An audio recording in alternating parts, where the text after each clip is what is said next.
हम कितना भी कह लें कि सतयुग के समय में कोई पाप नहीं था, कोई दुष्ट नहीं थे, कोई पापी नहीं थे, तो ये बात झूठ है। और हम कितना भी कह लें कलयुग है, यहाँ धर्म नहीं है, तो फिर ये संसार चल कैसे रहा है। आज भी धर्मात्मा हैं और सतयुग में भी पापी थे, दुष्टात्मा थे, बस कभी कम कभी ज़्यादा। आप शास्त्रों को हवाला सुनते हैं लोगों से कि नहीं सतयुग में तो थोड़ा भी पाप नहीं था, तो शास्त्रों के ही अनुसार आप विचार करिए कि सतयुग में अगर पाप न होता, जैसा कि हम सोचते हैं कि नहीं राम राज्य में कोई पाप नहीं ही होना चाहिए, ऐसा नहीं हो सकता। पाप हमेशा रहता है, पाप कभी मिट नहीं सकता, अंधेरा कभी मिट नहीं सकता। जैसे प्रकाश है तो अंधेरा है, अंधेरा है प्रकाश है, सत्य है असत्य है, इसी तरह से कभी भी ऐसा नहीं है कि इस धरती पर सदा पुण्य ही पुण्य रहा हो। लोग कहते हैं सतयुग में कब थोड़ा भी पाप नहीं था, तो आप अपने ही शास्त्रों को उलटिए, उसमें लिखा है यदा यदा हि धर्मस्य ग्लानिर्भवति भारत अभ्युत्थानम अधर्मस्य तदात्मानं सृजाम्यहम् परित्राणाय साधूनां विनाशाय च दुष्कृतां धर्म संस्थापनार्थाय संभवामि युगे युगे। कृष्ण कहते हैं कि जब जब धरती पर पाप बढ़ता है तब तब मैं यहाँ अवतार लेता हूँ। कहते हैं ना कि जब जब इस धरा पर पाप बढ़ेगा मैं अवतार लेता हूँ। तो जरा बताइए सतयुग में कितने अवतार हुए हैं। प्रिय भक्तों, हमारे ये सत्संग रहस्य चैनल में आपका स्वागत है। हमारे चैनल को देखने के लिए चैनल को लाइक, शेयर एवं सब्सक्राइब जरूर करें। एक बार एक बुजुर्ग संत अपने शिष्यों से बुलाकर कहते हैं कि मेरा अंतिम समय आ गया और अब ये जो नश्वर शरीर है मैं इसे छोड़ना चाहता हूँ। उम्र काफ़ी हो चली थी, लगभग 90 की अवस्था थी। संत ने कहा अपने शिष्यों से कि अब मुझे जाना है और मैं ये शरीर छोड़ना चाहता हूँ, मैं अपना प्राण त्यागना चाहता हूँ, समाधि लेना चाहता हूँ। शिष्य समझदार थे, ज्ञानी थे। शिष्यों ने सोचा कि अब मैं अगर गुरुदेव से कहूँ कि नहीं ऐसा मत करिए तो गुरुदेव ये समझेंगे कि फिर इसे मोह हो गया, फिर गुरुदेव दुखी हो जाएंगे कि जो जीवन भर मैंने इसे शिक्षा दी है, जो जीवन भर मैंने इसे सिखाया है, उसका परिणाम क्या हुआ, उसका अर्थ क्या हुआ। गुरु जब भी शिष्यों को शिक्षा देते हैं और यदि शिष्य उन शिक्षाओं पर खरा ना उतरे तो गुरु को पीड़ा होती है कि मैंने जो इसे दिया है वो इसे पूरा नहीं कर पाया।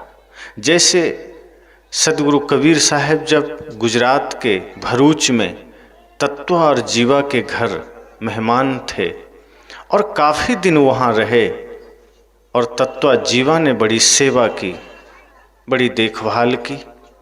जब सदगुरु कबीर चलने लगे तब तत्व जीवा ने कहा साहब आप चले जाएंगे, हम कैसे रहेंगे, आप हमारे द्वार पर थे, हम रोज आपकी सेवा कर रहे थे, हम हर दिन खुश थे, आप चले जाएंगे हम कैसे रहेंगे। तब सदगुरु कबीर ने पुनः चेताया, पुनः शिक्षा दी कि जो तू चाहे मुझको छाड़ सकल की आस, मुझे ही ऐसा होए रहो सब सुख तेरे पास। अगर मेरे होने मात्र से तुम सुखी थे, इसका मतलब तुम मेरी बातों को सुने ही नहीं, इसका मतलब मैंने जो कहा तुमने जाना ही नहीं। मैं तो हमेशा ये शिक्षा देता रहा कि संसार से अपने मन को अलग कर लो, सुखी हो जाओगे। साहब ने क्या कहा, छाड़ सकल की आस। जहां भी आशा है उन आशाओं को अगर हम छोड़ देंगे सुख मिलना ही मिलना है। मेरे जैसा निष्काम बन जाओ, सब सुख तेरे पास। तो गुरु जब खुश हो जाते हैं जब शिष्य गुरु के बताए हुए पथ का अनुसरण कर लेता है। जब गुरु के बताए हुए मार्ग पर शिष्य चलने लगता है और अपने जीवन को भी निष्काम बना लेता है, किसी से कोई अपेक्षा नहीं, किसी से कोई राग नहीं, किसी से कोई द्वेष नहीं, तो शिष्यों ने सोचा कि यदि हम कहें कि गुरुजी रुक जाइए तो गुरुजी को ये महसूस होगा कि हमने गुरुजी के शरीर में मोह किया है। तो शिष्यों ने सोचा कि नहीं, ये कहना उचित नहीं होगा। लेकिन शिष्यों ने कहा, गुरुजी अब आप तो निर्णय कर चुके हैं, अब आप तो कल समाधि ले लीजिएगा, अपने प्राण त्याग दीजिएगा, लेकिन जाने से पहले अंतिम शिक्षा देकर जाइए।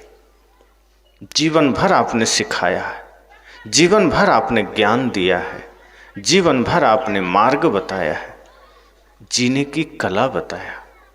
जाते जाते और जाने से पहले ऐसी शिक्षा दीजिए कि हम सबके जीवन में वो अमृत का काम करे। गुरु ने कहा कि वो अंतिम शिक्षा, वो आखिरी शिक्षा भी मैं तुम्हें कल ही दूंगा, ठीक समाधि के समय। शिष्यों ने कहा ठीक।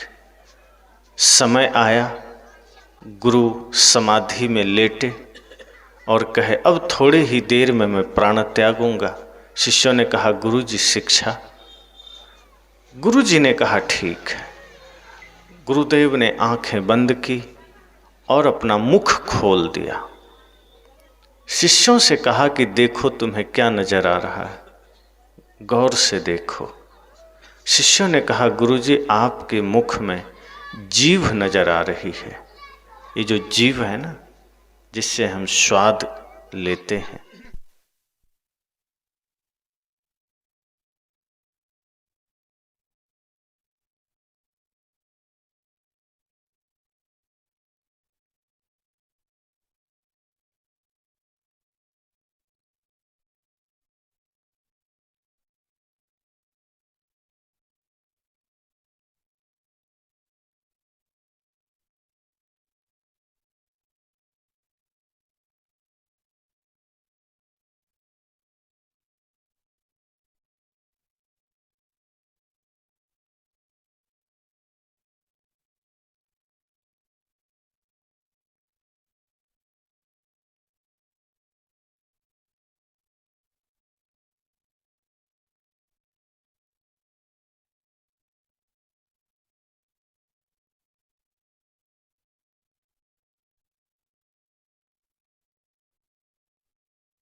गुरु जी ने कहा, क्या नजर आ रहा है? शिष्यों ने कहा, गुरुजी आपके मुख में हमें जीभ नजर आ रही। तो गुरुजी ने कहा, और दांत नजर नहीं आ रहे? शिष्यों ने कहा, गुरुजी दांत तो एक भी नजर नहीं आ रहे, आप 90 साल के हो गए, आपके सारे दांत टूट गए। कहा, दांत क्यों नजर नहीं आ रहा? शिष्यों ने कहा, गुरुजी दांत कठोर थे इसलिए पहले चले गए, जीभ कोमल है इसलिए अब तक है। गुरुजी ने कहा, यही मेरी आखिरी शिक्षा है। शिष्यों ने कहा, मतलब? कहा, मतलब यह है कि अगर तुम जीवन में कठोरता दिखाओगे, अगर तुम जीवन में अकड़ में रहोगे, कठोर बन के रहोगे, घमंड में रहोगे, तो पहले चले जाओगे, नाश हो जाएगा तुम्हारा पहले।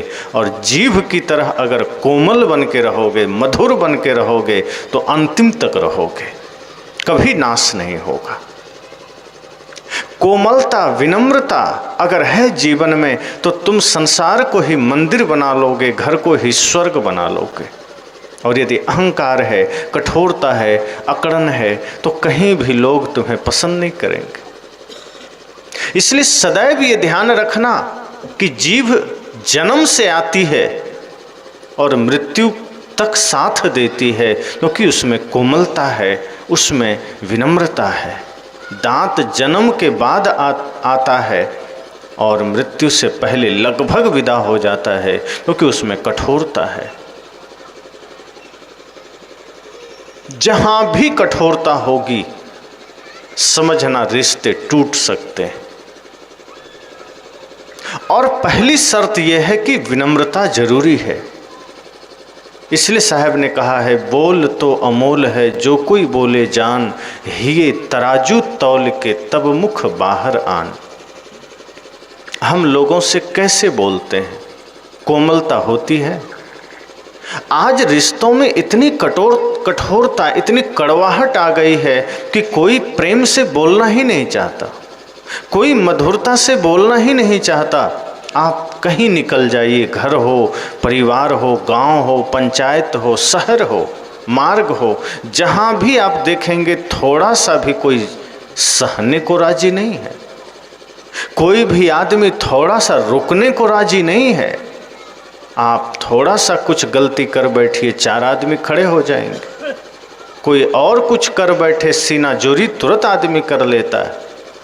एक दूसरे के प्रति सदैव व्यक्ति इस भाव में लगा है, इस कोशिश में लगा है कि हम कैसे उसको परास्त कर दें, हम कैसे उससे आगे निकल जाएं।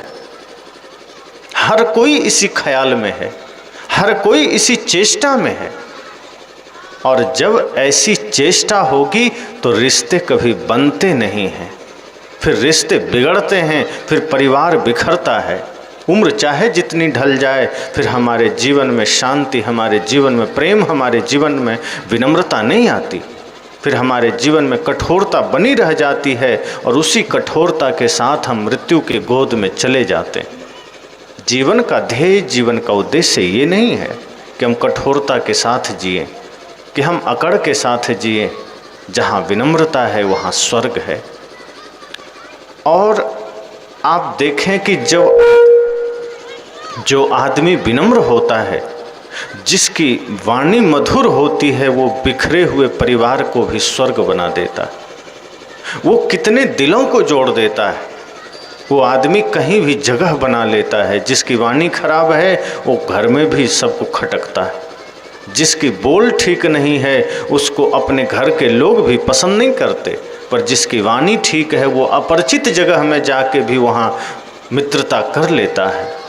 आप इसी प्रकृति में देख लीजिए, कोयल और कौवा एक जैसा है देखने में, दोनों काला है, लेकिन कोयल की आवाज़ आप सुनते हैं बड़ी मधुरता के साथ, बड़े प्यार के साथ। आपको दुख नहीं होता, आपको कष्ट नहीं होता। लेकिन कौवा जब काँव काँव करने लगे तो आप कोशिश करते हैं भगा दें, ढेला उठा लेते हैं, मार के भगाते हैं। क्यों? शरीर दोनों का एक जैसा है, पर वाणी दोनों में बड़ा फर्क है। आपके गांव में अगर कौवा है तो आप सोचते हैं गांव छोड़ दे तो अच्छा है, और आदमी जो कौवा स्वभाव का है फिर वो कहीं टिकता नहीं है, लोग उसको ढेला लेके खड़े रहते हैं। पर शरीर अगर काला भी है, अगर वाणी मधुर है, कोयल की तरह है, तो सभी प्यार देते हैं, सभी सम्मान देते हैं। मैं अक्सर एक घटना सुनाता हूँ, काल्पनिक है, कि एक कौवा गांव छोड़कर जा रहा था। लोगों ने कहा कहाँ जा रहे हो? उसने कहा तुम्हारे गांव में लोग हमें सम्मान नहीं देते, प्यार नहीं देते। तुम्हारे गांव में हम रहते हैं, जब देखो तब लोग ढेला उठाए खड़े रहते हैं। हम तुम्हारे गांव में रहना नहीं चाहते, हम जा रहे हैं, दूसरे गांव में जाएंगे, दूसरे गांव में रहेंगे। लोगों ने कहा देखो भाई, गांव छोड़ने की ज़रूरत नहीं, तुम इस गांव को छोड़कर दूसरे में चले जाओगे, वहाँ भी लोग ढेला मारेंगे। कहा बिल्कुल नहीं, यहाँ के लोग दुष्ट हैं, वहाँ ठीक।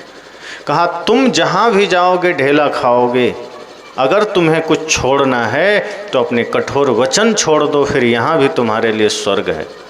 तुम काँव काँव करना नहीं छोड़ोगे और तुम गांव छोड़ रहे हो। तुम काँव काँव करना छोड़ दो, गांव छोड़ने की ज़रूरत नहीं। हम अपनी बुरी आदतें छोड़ दें, हम अपने कठोर वचन छोड़ दें। जब हमारे जीवन में, हमारी वाणी में मधुरता आ जाएगी तो धरती वहीं स्वर्ग हो जाती है।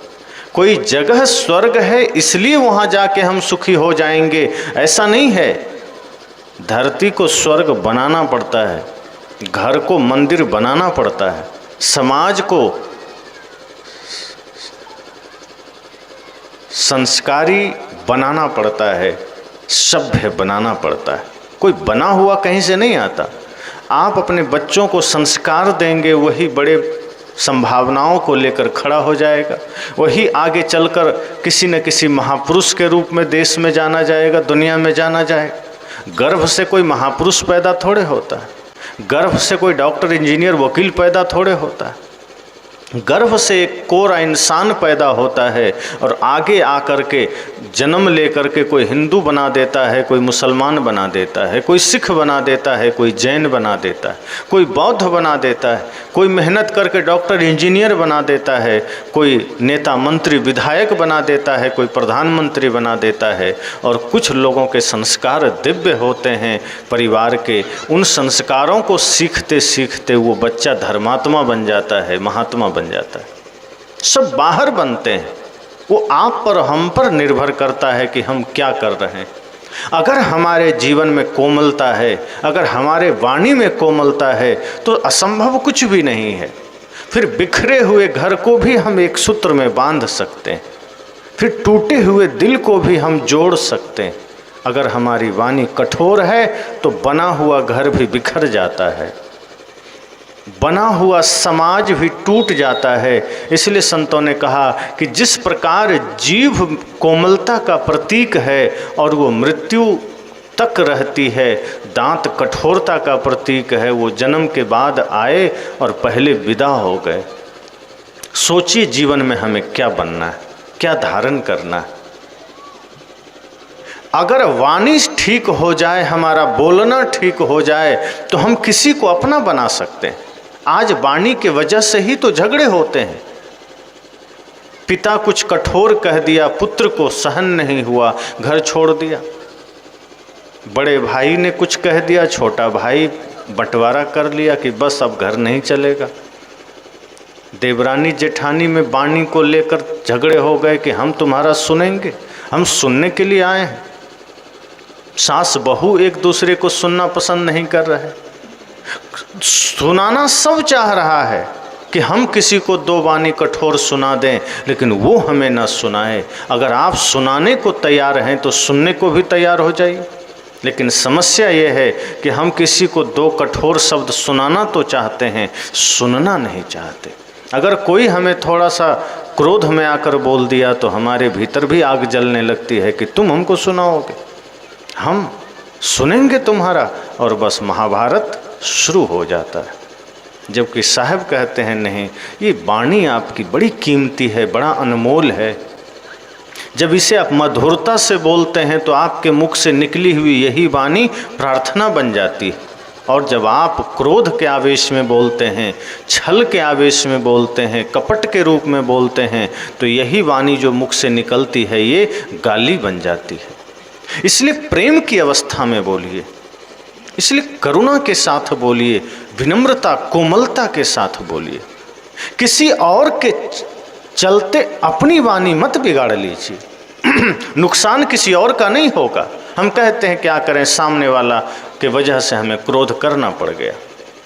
सामने वाला के वजह से आप समुद्र में गोता थोड़े लगा देंगे, सामने वाला के वजह से आप जहर थोड़े खा लेंगे। कि सामने वाला आपको खूब प्रेरित कर दे आप जहर खा लीजिए, आप नहीं खाइएगा। सामने वाला प्रेरित कर दे पटरी पर सिर रख दीजिए, नहीं रखिएगा। हम क्रोध कर बैठते हैं और कहते हैं सामने वाले के वजह से कर दिए। हम कठोर वचन कह देते हैं, सोचते हैं सामने वाले के वजह से कह दिए। हमारा नियंत्रण अपने आप पर होना चाहिए, हमारा स्वयं पर स्वस्थता होनी चाहिए कि हम वही कहेंगे जो उचित है, हम वही कहेंगे जो हमें कहना है, वो नहीं कहेंगे जो दूसरा कहलाना चाहता है।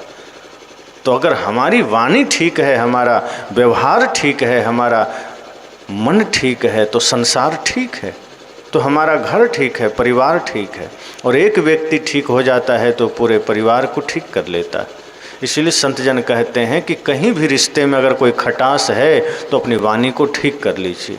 मीठा बोलने से अगर परिवार बनता है, घर मंदिर बनता है, तो क्यों नहीं बोलिए। साहब तो कहते हैं कि जब वाणी बिगड़ती है ना तो बड़ा महाभारत होता है। इसलिए साहब कहते हैं मधुर वचन है औषधि, कटुक वचन है तीर।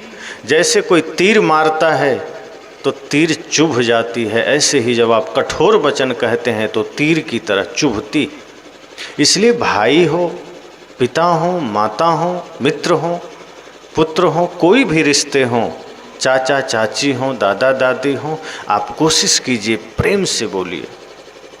जब आप प्रेम से बोलते हैं तो उस वक्त वही आपका सत्संग है। सत्संग अलग कुछ नहीं है। आप मंदिर में पूजा करें, चाहे गुरु की पूजा करें, अगर आप आपस में प्रेम से बोलना शुरू कर दें, वही आपकी पूजा है, वही आपका सत्संग है, वही आपकी उपासना है। हम यहाँ सत्संग कर लेते हैं, हम मंदिर में पूजा कर लेते हैं, लेकिन कोई सामने आ गया तो उसके साथ हम ऐसा काँव काँव करने लगते हैं कि पूजा मंदिर में ही रह जाती है, बाहर पूजा हो ही नहीं पाती। साहब कहते हैं पूजा आपका हर समय होना चाहिए। क्या ये संभव है? किसी ने कहा क्या ये संभव है कि मंदिर में पूजा करें और घर में भी पूजा करें, कि जगह जगह हम पूजा करें? साहब ने कहा अगर आपका मन निर्मल है तो ये हमेशा संभव है। अगर मन गंदा है तो फिर मंदिर में भी आप पूजा नहीं कर रहे हैं, फिर मंदिर में आप दिखावा कर रहे हैं।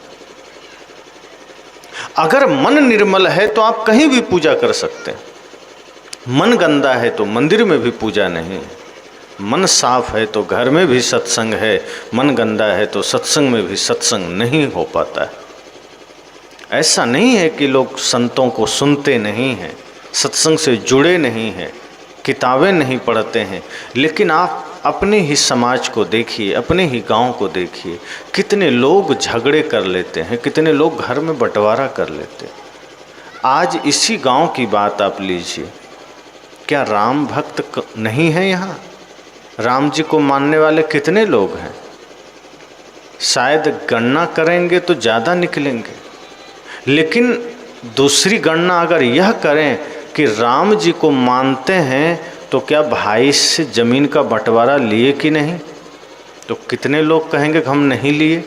कोई नहीं कहेंगे, कहेंगे हाँ बंटवारा तो हुआ, ज़मीन बंट गया, घर बंट गया, धन बंट गया, तो राम जी तो नहीं बांटे।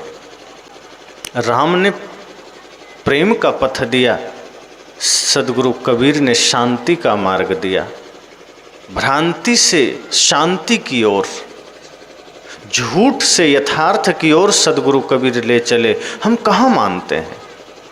हम ऐसा नहीं है कि सत्संग सुनते नहीं हैं, मंदिर में पूजा करते नहीं हैं, सब कुछ करते हैं, लेकिन वो चीज़ें हमारे जीवन में उतरती नहीं हैं। हम नफ़रत में जी रहे हैं, किसी की सफलता पर हमें नफ़रत हो रहा है, द्वेष हो रहा है। कोई सफल हो गया हम खुश नहीं होते, पड़ोसी बढ़िया घर बना लिया हमें दुख हो जाता है। ये क्या है? अगर किसी की सफलता से, किसी के ऊंचा हो जाने से हमें दुख हो रहा है, इसका मतलब हम सत्संग कर कहाँ रहे हैं? अगर घर जाने के बाद आपके मन में क्रोध आ जाता है, किसी के लिए कठोर वचन निकल जाता है, छल आ जाता है, ईर्ष्या हो जाती है, फिर ये सत्संग हुआ कहाँ? जैसे अभी यहाँ अंधेरा हो चला है और ये लाइट जलाई गई, ये लाइट जलाया जाए और अंधेरा न मिटे तो आप कहेंगे लाइट बहुत कमज़ोर है या फिर जला ही नहीं है। यही ना हो सकता है? लाइट के जलने के बाद अंधेरा रह जाए, ये संभव नहीं है। सत्संग हमारे हृदय में उतर जाए और फिर भी नफ़रत ना मिटे, फिर भी घृणा ना मिटे, सत्संग हमारे जीवन में उतर जाए और फिर भी ईर्ष्या द्वेष ना मिटे, ये संभव ही नहीं। और यदि ऐसा हो रहा है, इसका मतलब सत्संग हमारे जीवन में उतरा नहीं। अगर माता पिता गुरु के प्रति श्रद्धा पैदा नहीं हो रही, अगर बुजुर्गों के प्रति मन में सम्मान नहीं है, गुरु के प्रति मन में आदर नहीं है, भाई के प्रति प्रेम नहीं है, बच्चों के प्रति करुणा नहीं है, छोटे छोटे जीवों के प्रति दया नहीं है, तो समझ जाना सत्संग हृदय में उतरा ही नहीं है। अगर मन में क्रोध आता है, मन में कपट आता है, मन में किसी के लिए ईर्ष्या द्वेष के भाव आते हैं, इसका मतलब सत्संग उतरा ही नहीं। हमने पूजा भी नहीं की है, हमने सत्संग भी नहीं किया।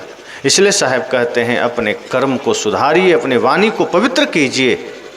इसी मुख से आप जब शब्द निकालते हैं, जब वो पाप के शब्द होते हैं, गाली बन जाता है, वही जब मन पवित्र होकर शब्द निकलता है, वही पूजा प्रार्थना बन जाता है। कोशिश कीजिए इस मुख से जो आपके शब्द निकले वो प्रार्थना के शब्द हों। इतना मधुर बोलिए, इतना प्यार से बोलिए कि वो शब्द प्रार्थना के हो जाएं। और ये कब होगा?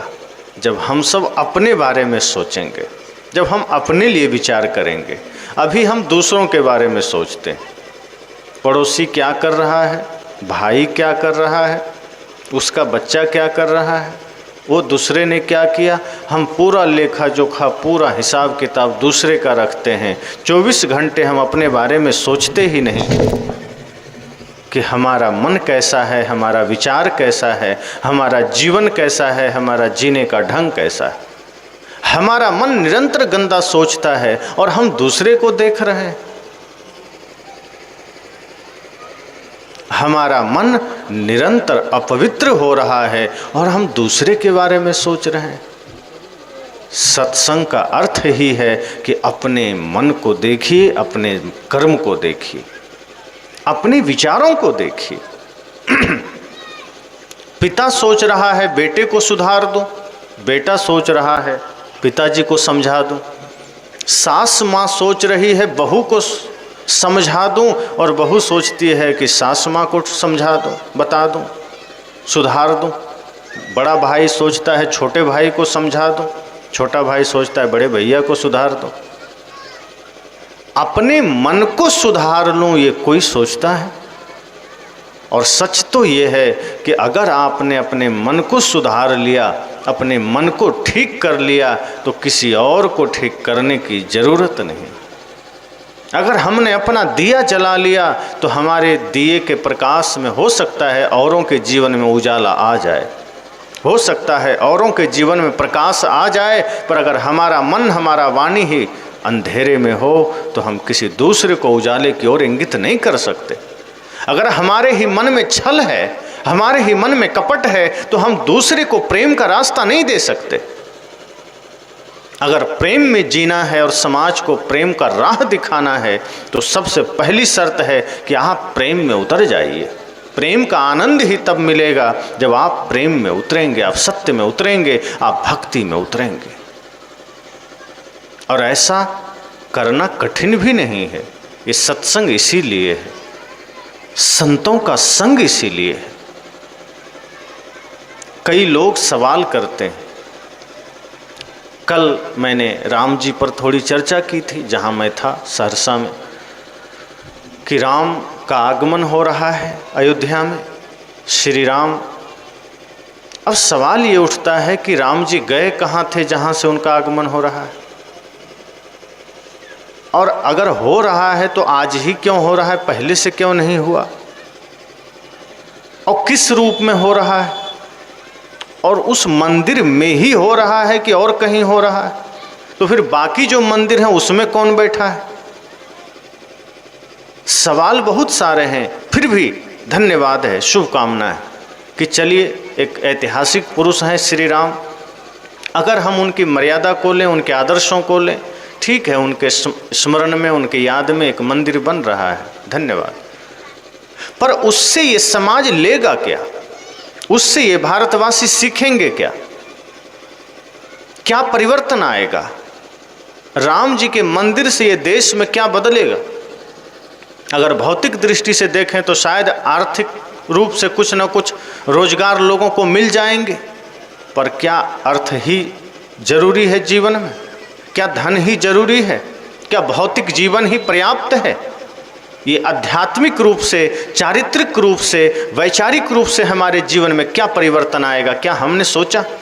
राम जी आ रहे हैं, अच्छी बात है, राम जी का स्वागत कीजिए, पर राम जी जिस रूप में एक बार आ चुके दोबारा उस रूप में नहीं आ सकते। और अगर आप गहराई से सोचें तो राम मूर्ति में नहीं है, राम विचारों में है, राम आदर्शों में है, राम चरित्र में है। और अगर राम को बुलाना है तो अपने हृदय में बुलाइए, मर्यादा के रूप में, चरित्र के रूप में, आदर्श के रूप में। और जिस दिन अगर राम के उस पवित्र आदर्श को अपने हृदय में आप बुला लेंगे, उस दिन समाज से रावण विदा हो जाएगा। रावण मैं यहाँ किसी व्यक्ति की बात नहीं कर रहा, ये जो हमारे भीतर बुरी प्रवृत्तियां हैं वही असुर है, वही रावण का प्रतीक है।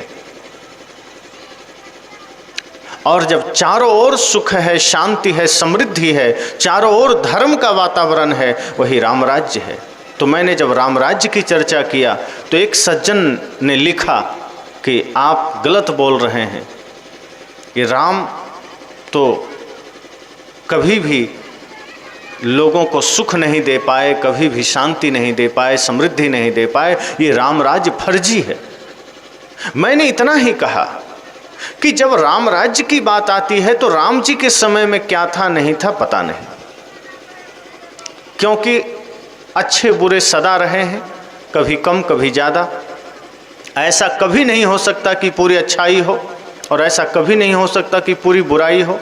ये सृष्टि ऐसी है कि दोनों कभी कम कभी ज़्यादा रहेगा ही।